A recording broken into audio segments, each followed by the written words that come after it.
City cable news కి స్వాగతం. Bird flu వల్ల సంక్రమించే ఏవియన్ ఫ్లూ గురించి ఆందోళన చెందాల్సిన అవసరం లేదని DMHO డాక్టర్ శర్మిష్ఠ తెలిపారు. బర్డ్ ఫ్లూ వల్ల సంక్రమించే ఏవియన్ ఫ్లూ గురించి ఆందోళన చెందాల్సిన అవసరం లేదని DMHO డాక్టర్ శర్మిష్ఠ తెలిపారు. కృష్ణా జిల్లాలో బర్డ్ ఫ్లూ లక్షణాలు ఎక్కడా లేవని, అయితే ఏవియన్ ఫ్లూ అంశంలో జాగ్రత్తలు తీసుకోవడం అవసరమన్నారు. చికెన్ ను కోడిగుడ్డును బాగా ఉడికించి తీసుకోవచ్చని, కోడిగుడ్డును తొలుత 10 నిమిషాలు ఉప్పు నీటిలో ఉంచి ఆమ్లెట్ చేసుకోవచ్చన్నారు. పరిశుభ్రమైన ఆహారం, నీరు తీసుకోవడం వల్ల అన్ని రకాల వైరస్లను తట్టుకుని రోగ నిరోధక శక్తి పొందొచ్చని డాక్టర్ శర్మిష్ఠ తెలిపారు. ఏదైతే ఇప్పుడు ప్రస్తుతం పానిక్ అవుతున్న ఫ్లూ ఏదైతే ఉందో, ఏవియన్ ఫ్లూ గురించి కూడా ఎక్కువ భయపడాల్సిన అవసరం అయితే లేదు. దీన్ని కోడిగుడ్లు ఏది మనం చికెన్ ఏదైతే తింటున్నామో దాన్ని ప్రాపర్గా కుక్ చేసుకొని తినండి. తర్వాత కోడిగుడ్డు ఆమ్లెట్ ఫామ్లో వేసుకోవాలనుకున్న వాళ్ళు ఒక 10 minutes బిఫోర్ ఎగ్ని సాల్ట్ వాటర్లో డిప్ చేసి పూర్తిగా క్లీన్ చేసుకొని డ్రై చేసుకొని అప్పుడు బ్రేక్ చేయండి. లేదంటే రా ఎగ్ని మీరు అది కలెక్ట్ కొనుక్కున్న ఇంట్లో పెట్టుకొని ఎగ్ని మళ్ళీ బాయిల్ చేసుకునేటప్పుడు అది పెనం మీద పెట్టి బ్రేక్ చేస్తాము. దాన్ని బ్రేక్ చేసేటప్పుడు దానికి అతుక్కొని ఉన్న డస్ట్ కానీ బ్యాక్టీరియా కానీ ఏదైనా సరే ఈ ఆమ్లెట్లో పడతాయి. Omelette cooking temperature normal chicken cooking temperature రెండు డిఫరెంట్. అంత చికెన్ వేడి చేసినంత వండినంతగా ఆమ్లెట్ వండితే అది మాడిపోతుంది. సో ఈ టెంపరేచర్లో బ్యాక్టీరియా కానీ వైరస్ కానీ కొద్దిగా స్టాండ్ అయ్యే అవకాశం ఉంటుంది. ఎందుకంటే ఆమ్లెట్ ఆల్బుమిన్ గ్లోబులిన్ ఫ్రోజ్ అయ్యే వరకే, మనం గడ్డగట్టే వరకే వేయిస్తాం. అంతకంటే మించి వేయిస్తే వాసన వచ్చి మనమే తినలేము. సో ఈ టెంపరేచర్లో బ్యాక్టీరియా కానీ వైరస్ కానీ స్టాండ్ అయ్యే అవకాశం ఉంది. కాబట్టి ఆమ్లెట్లు కొద్దిగా తగ్గించి బాయిల్డ్ ఎగ్ శుభ్రంగా వాడుకోవచ్చు, చికెన్ శుభ్రంగా తినచ్చు, ఇబ్బంది ఏమీ లేదు. మనకి ఈ రకంగా ఇమ్యూనలాజికల్ రియాక్షన్స్ రాకుండా ఉండాలి అంటే మనకున్న హ్యాండ్ వాషింగ్ కానివ్వండి, బయటికి వెళ్ళినప్పుడు ఎక్కడైనా డస్ట్ ఎలర్జీ ఉన్న వాళ్ళు మాస్కులు పెట్టుకుంటాం కానివ్వండి, అలాంటిది ఎలర్జీ ఎవరన్నా ఉంటే కనుక ఇమీడియట్గా కొద్దిగా జాగ్రత్త తీసుకోండి. దీనికి జీబీ సిండ్రోమ్కి ఫస్ట్ మీరు అంటే ఇది చెప్పి వచ్చిందనే లోపలే చంపేసే డిసీజ్ కాదు. దీనికి ఫస్ట్ ఫీవర్ వస్తుంది, ఫీవర్ తర్వాత డయేరియా వస్తుంది, డయేరియా తర్వాత టింగ్లింగ్, నమ్నెస్ ఇవన్నీ వస్తాయి. అప్పుడు మనము we have to go for consult the doctor. Before డాక్టర్ని కన్సల్ట్ చేయండి. డాక్టర్ దగ్గరికి వెళ్ళిన తర్వాత దీనికి సంబంధించిన ట్రీట్మెంట్ అనేది రకరకాలుగా ఉంది. స్పెసిఫిక్ ఎందుకంటే మన ఇమ్యూనిటీకి ఇంకో ఇమ్యూనలాజికల్ రియాక్షన్ క్రియేట్ చేయటమో లేకపోతే దీనికి మందులు ఇచ్చేయటమో అనేది మనకి ట్రీట్మెంట్ కాదు. సో మనకున్న దీని ప్రకారం మోపిదేవి శ్రీవల్లి దేవసేన సమేత శ్రీ సుబ్రహ్మణ్యేశ్వర స్వామిని రవాణా శాఖ ప్రిన్సిపల్ సెక్రటరీ కాంతిలాల్ దండే కుటుంబ సమేతంగా దర్శించుకున్నారు. మోపిదేవి శ్రీవల్లి దేవసేన సమేత శ్రీ సుబ్రహ్మణ్యేశ్వర స్వామి దేవస్థానానికి వచ్చిన రవాణా శాఖ ప్రిన్సిపల్ సెక్రటరీ కాంతిలాల్ దండేకి డిప్యూటీ కమిషనర్ దాసరి శ్రీరామ వరప్రసాదరావు ఆధ్వర్యంలో ఆలయ పండితులు ఘన స్వాగతం పలికారు. ఆలయ ఆవరణలో గల నాగపుట్టలో పాలు పోసి మొక్కులు చెల్లించుకున్న అనంతరం కాంతిలాల్ దండే స్వామి వారిని దర్శించుకోగా ఆలయ పూజారులు వారికి ప్రత్యేక పూజ నిర్వహించారు. రవాణా శాఖ ప్రిన్సిపల్ సెక్రటరీని దాసరి శ్రీరామ వరప్రసాదరావు ఆలయ మర్యాదలతో ఘనంగా సత్కరించి జ్ఞప్తికగా శ్రీ స్వామివారి చిత్రపటాన్ని అందించారు. ఈ కార్యక్రమంలో ఆలయ సూపరింటెండెంట్ బొప్పన సత్యనారాయణ, మోపిదేవి SI వీరవెంకట సత్యనారాయణ తదితరులు పాల్గొన్నారు.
ఛత్రపతి శివాజీ జయంతి సందర్భంగా పట్టణంలో జరిగే హరినామ నగర సంకీర్తన కార్యక్రమంలో ప్రతి ఒక్కరూ పాల్గొనాలని హిందూ చైతన్య వేదిక కృష్ణా జిల్లా అధ్యక్షుడు నాదెండ్ల కోటేశ్వరరావు విజ్ఞప్తి చేశారు.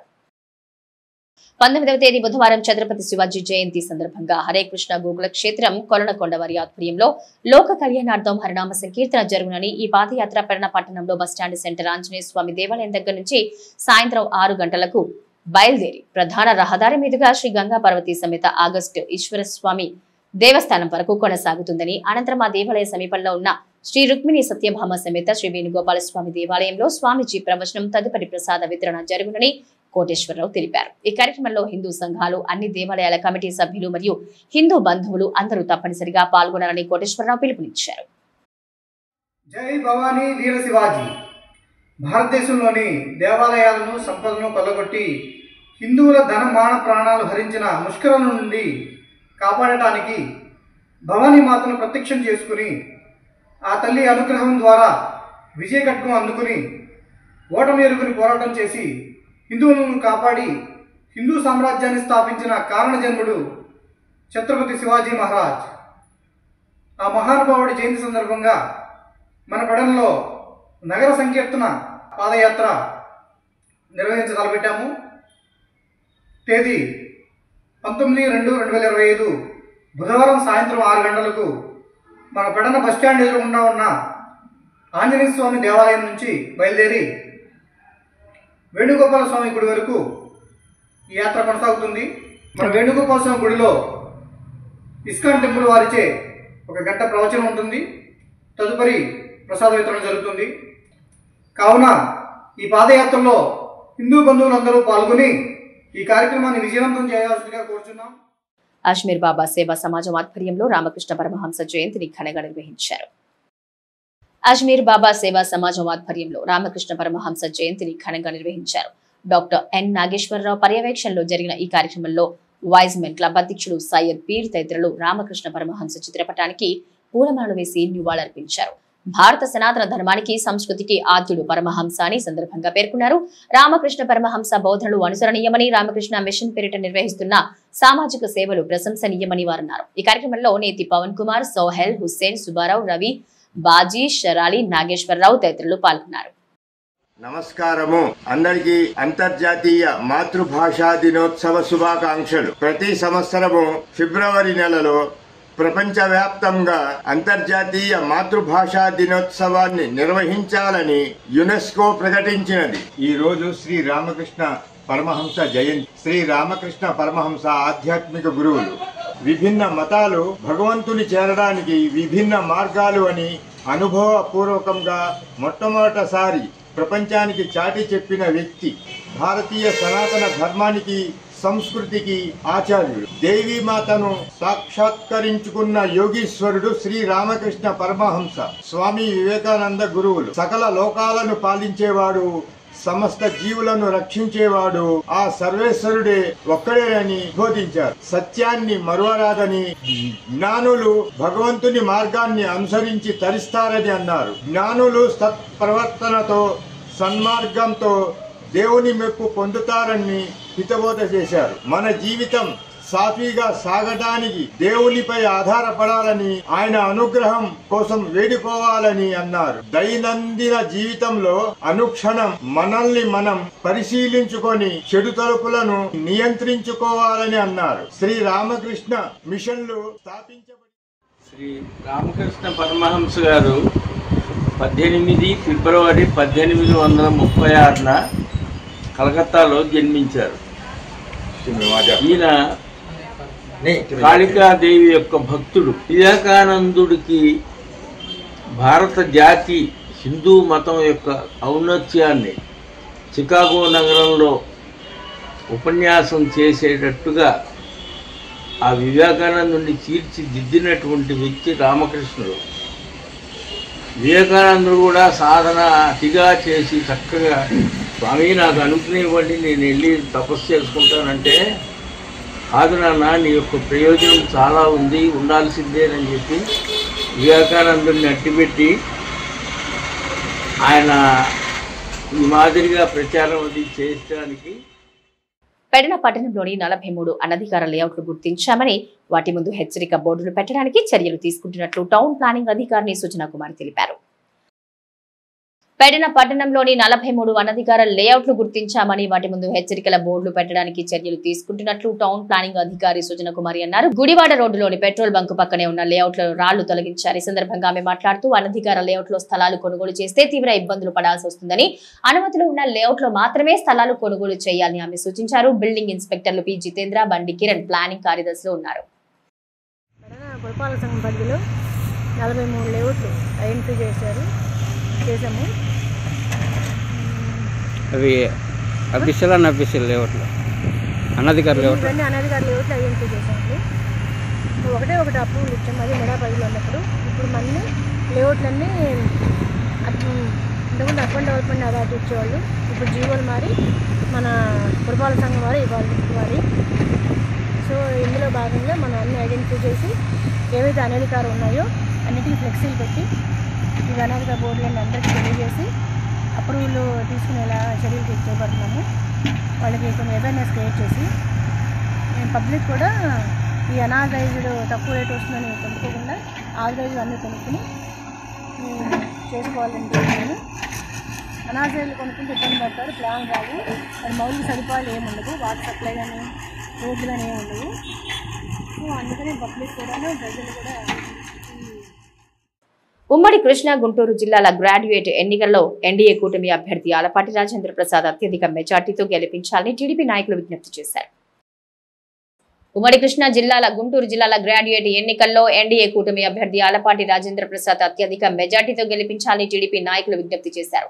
టీడీపీ సీనియర్ నాయకుడు గొరపాటి గోపీచంద్, ఎన్నికల పరిశీలకులు డొక్కు సాయిరామ్ గౌడ్, స్వామినాయుడు, పి కాంతారావు, కార్పొరేటర్ దేవరపల్లి అనిత తదితరులు నగరంలో వివిధ కళాశాలలో ప్రచారం నిర్వహించారు. ఈ సందర్భంగా వారు మాట్లాడుతూ గత ప్రభుత్వంలో గ్రాడ్యుయేట్లకు తీవ్ర అన్యాయం జరిగిందన్నారు. కూటమి ప్రభుత్వం పూర్తిగా నిరుద్యోగ సమస్యపై దృష్టి సారించిందని, అందుకు నిదర్శనమే ముఖ్యమంత్రి చంద్రబాబు నాయుడు తొలి సంతకంగా డిఎస్సిపై చేయటమే అన్నారు. దేశంలో ఏ రాష్ట్రంలో లేని విధంగా పెన్షన్దారులకు 4,000 రూపాయలు ఇచ్చిన ఘనత కూటమి ప్రభుత్వానిదన్నారు. రేపు 27వ తారీఖున ఈ నెల పోలింగ్ జరగబోతోంది.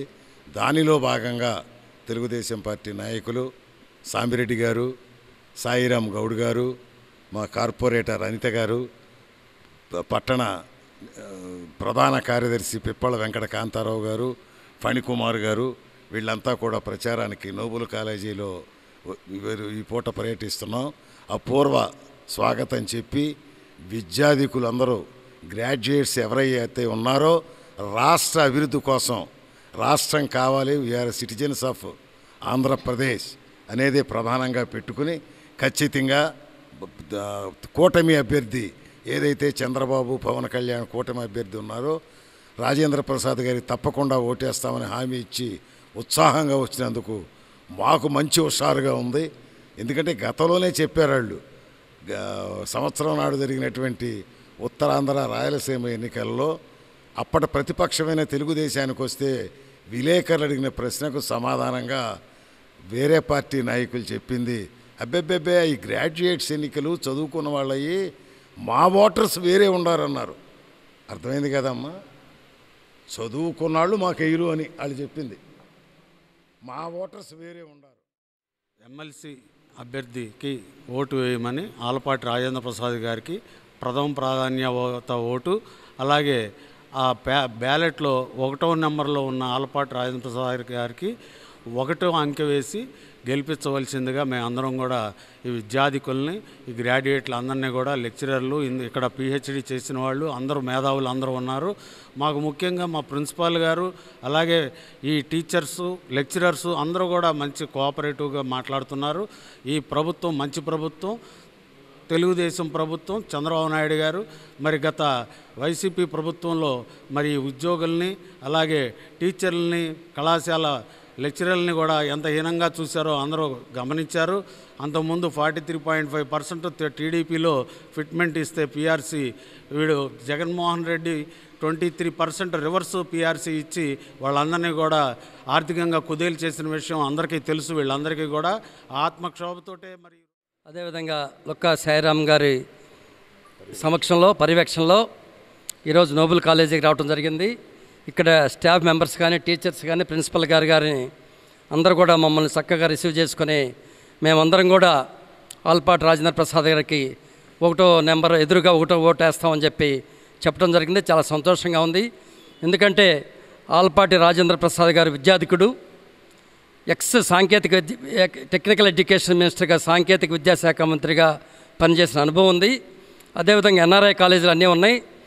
గ్రాడ్యుయేట్లకు కానీ టీచర్స్కి కానీ ఏ రకంగా సర్వీస్ చేయాలి, ఈ గవర్నమెంట్ అధికారంలో ఉన్నాం మనం. 5 సంవత్సరాలు వీళ్ళ సమస్యలను తెలుసుకుని ఏ రకంగా సర్వీస్ చేయాలంటే ఒక క్షుణ్ణమైనటువంటి అవగాహన కలిగినటువంటి వ్యక్తి ఆలపాటి రాజా గారు. మరి ఈరోజు మన ముఖ్యమంత్రి చంద్రబాబు నాయుడు గారు కానీ, లోకేష్ బాబు గారు కానీ మరి ఆలపాటి రాజేంద్ర ప్రసాద్ గారికి ఎమ్మెల్సీ ఇచ్చి సముచితమైన స్థానం కల్పించాలని, ఆ విధంగా ఇక్కడ గ్రాడ్యుయేట్ల సమస్యలు కానీ టీచర్ల సమస్యలు కానీ తీర్చాలనే ఒక మంచి ఆశయంతో ఆయనకు సీట్ ఇవ్వడం జరిగింది. దానికి మనం అందరం కూడా ఆయనకి మొదటి ప్రాధాన్యత ఓటు వేసి మరి అందరం కూడా ఆయన అత్యధిక. మచిలీపట్నం నుంచి ప్రయోగ కుంభమేళాకు ప్రత్యేక ట్రైన్ ఏర్పాటు చేసేందుకు కేంద్ర ప్రభుత్వానికి విశ్వ హిందూ పరిషత్ నాయకులు కృతజ్ఞతలు తెలిపారు. మచిలీపట్నం నుంచి ప్రయాగ కుంభమేళకు ప్రత్యేక ట్రైన్లు ఏర్పాటు చేసేందుకు కేంద్ర ప్రభుత్వానికి విశ్వ హిందూ పరిషత్ నాయకులు కృతజ్ఞతలు తెలిపారు. మీడియా సమావేశంలో వారు మాట్లాడుతూ ప్రయాగ్రాజ్ ప్రత్యేక రైళ్ల ఏర్పాటు గురించి ప్రధానికి విజ్ఞప్తి చేసిన వెంటనే ఈ నెల 8 మరియు 16వ తేదీల్లో రైలు ఏర్పాటు చేయడం పట్ల వారు హర్షం వ్యక్తం చేశారు. అలాగే మరో 2 రైళ్లు నడిపే అవకాశం ఉందన్నారు. మచిలీపట్నం నుంచి తిరుపతికి రెగ్యులర్ గా రైలు సర్వీసు పునరుద్ధరించాలని విజ్ఞప్తి చేసినట్లు వారు తెలిపారు. కార్యక్రమంలో విశ్వ హిందూ పరిషత్ జిల్లా ఉపాధ్యక్షుడు రాజశేఖర్, ధూళిపాళ్ల శ్రీరామచంద్రమూర్తి, హరికృష్ణ, కూనపరెడ్డి సుబ్బారావు, కూనపరెడ్డి బ్రహ్మయ్య నాయుడు తదితరులు పాల్గొన్నారు. కుంభమేళా ప్రయాగ దీని గురించి మేము ప్రధానమంత్రి మోదీ గారికి మచిలీపట్నం నుంచి ప్రత్యేక రైలు వేయవలసిందిగా కోరుతూ వినతి పత్రం సమర్పించడం జరిగింది. ఆ సందర్భంగా ప్రత్యేకంగా 2 రైళ్లను మచిలీపట్నం నుండి 8, 16 తారీఖులో 2 రైళ్లు వేయడం జరిగింది. ఈ సందర్భంగా మోదీ గారికి మా యొక్క ధన్యవాదాలు తెలియజేస్తున్నాం. ఇదే విధంగా ముందు కూడా ఇంకొక 2 రైళ్లు కావాలని మేము మోదీ గారికి లెటర్ పెడతాం జరిగింది. అవి కూడా శాంక్షన్ చేస్తారని ఆశిస్తున్నాము. విశ్వ హిందూ పరిషత్ తరఫున బోరగడ్డ శ్రీనాథ్ గారు ఈ కార్యక్రమాన్ని చేపట్టారు. దేశ ప్రజలందరికీ కూడా మరి ప్రయాగ్రాజ్లో 144 సంవత్సరాలకు ఒకసారి వచ్చేటువంటి మహాకుంభమేళా ఏదైతే ఉందో ఆ కుంభమేళాకి కోట్లాది మంది ఇవాటి వరకు కూడా 50 కోట్లు దాటి ప్రజలందరూ కూడా వచ్చి అక్కడ భక్తులందరూ కూడా వచ్చి అందరూ కూడా పవిత్ర స్నానాలు చేయడం జరిగింది. విదేశీయులు కూడా ఎంతోమంది వచ్చి ఈ యొక్క సంఘటనలు చూసి కోట్లాది మంది వచ్చి ఈ పవిత్ర స్నానాలు చేయడం చూసి ఆశ్చర్యపోతున్న పరిస్థితి కూడా మనం పేపర్లో చూస్తూ ఉన్నాం. దానికి వెళ్ళడం కోసం అని చెప్పి బందర్ నుంచి కూడా అనేక మంది విజ్ఞప్తులు ఇవ్వడం జరిగింది. విశ్వ హిందూ పరిషత్కి కానీ బీజేపీకి కానీ. దాని మీద మా జిల్లా అధ్యక్షులైనటువంటి విశ్వ హిందూ పరిషత్ జిల్లా అధ్యక్షులు బోరగడ్డ శ్రీనాథ్ గారు లెటర్ వెంటనే ప్రధానమంత్రి కార్యాలయానికి లెటర్ పెట్టిన వెంటనే ప్రధానమంత్రి గారు స్పందించి కార్యాలయానికి పంపించడం, ఆ కార్యాలయం నుంచి విజయవాడకు వచ్చి వాళ్ళు కూడా వెంటనే ఏర్పాటు చేసి ఈ నెల 8వ తారీఖు ట్రైను, 16వ ట్రైను ఇక్కడి నుంచి బయలుదేరి వెళ్ళడం జరిగింది. రానుపోను టికెట్లు బుక్ చేసుకున్నటువంటి పరిస్థితిలో ఇక్కడి నుంచి బయలుదేరి కూడా విశ్వ హిందూ పరిషత్లో ఉన్న అందరికీ కూడా ఒక ఉత్సాహమైన కార్యక్రమాలు చేయటం. ఆయన ఈరోజు ప్రతిదీ కూడా మనం ఉన్నాం, విశ్వ హిందూ పరిషత్తు, భారతీయ జనతా పార్టీ, ఆర్ఎస్ అందరం ఉన్నామని చెప్పి ఉనికి తెలియజేయటంటే మన బోరగడ్డ శ్రీనాథ్ గారి తర్వాత ఇవాళ విశ్వ హిందూ పరిషత్ జిల్లా వ్యాప్తంగా వ్యాపిందంటే కూడా బోరగడ్డ శ్రీనాథ్ గారండి. ఈరోజు కుంభమేళానికి ఆయన మచిలీపట్నం నుంచి ఎంతోమంది వెళ్ళి మన విశ్వ హిందూ పరిషత్ వాళ్ళని అడిగితే ఆయన పని కట్టుకుని మన ప్రధానమంత్రి గారికి, రైల్వే మినిస్టర్ గారికి లెటర్స్ పెడతాం, ఎప్పటికప్పుడు ఫాలోఅప్ చేసి మన 8వ తారీఖు 16వ తారీఖు 2 ట్రైన్లు కూడా ఆయన ఫైట్ చేసి మచిలీపట్నం చేయించినాయే. మన బోరగడ్డ శ్రీనాథ్ గారి పొద్దున్న మళ్ళీ ఇంకో లెటర్ కూడా పెడుతున్నారు. మచిలీపట్నం నుంచి డైలీ పెత్తెత్తు వెళ్ళాలని చెప్పేసి కూడా ట్రైన్ కూడా పెడుతున్నారు. ఈ ట్రైన్ అన్నిటి కూడా ప్రతినిధిగా అప్లికేషన్ పెట్టి రైల్వే మినిస్టర్కి, మన ప్రధానమంత్రి మోడీ గారికి వాళ్ళు కూడా ఇమీడియట్గా రెస్పాండ్ అయ్యి మన రిప్లై ఇవ్వడం, ఆ రిప్లై తర్వాత ప్రతి విషయం కూడా. ఎమ్మెల్సీ అభ్యర్థి రాజేంద్ర ప్రసాద్ కు ఓటర్ల నుంచి మంచి స్పందన లభిస్తుందని పెడన మండలం టీడీపీ నాయకులు అన్నారు. ఎమ్మెల్సీ అభ్యర్థి రాజేంద్ర ప్రసాద్ కు ఓటర్ల నుంచి మంచి స్పందన లభిస్తుందని పెడన మండలం టీడీపీ నాయకులు అన్నారు. ఎమ్మెల్సీ అభ్యర్థి ఆలపాటి రాజేంద్ర ప్రసాద్ విజయాన్ని ఆకాంక్షిస్తూ మండల టీడీపీ నాయకులు విస్తృతంగా ఎన్నికల ప్రచారం నిర్వహించారు. ఓటర్లను ఓట్లు అభ్యర్థిస్తూ రాజేంద్ర ప్రసాద్ విజయానికి సహకరించాలని వారిని కోరారు. జెడ్పీటీసీ అర్జ వెంకట నగేష్, టీడీపీ మండల అధ్యక్షుడు సలపాటి ప్రసాద్, పరస కామేశ్వరరావు తదితరులు ఎన్నికల ప్రచారంలో పాల్గొన్నారు. సిటీ న్యూస్ సమాప్తం.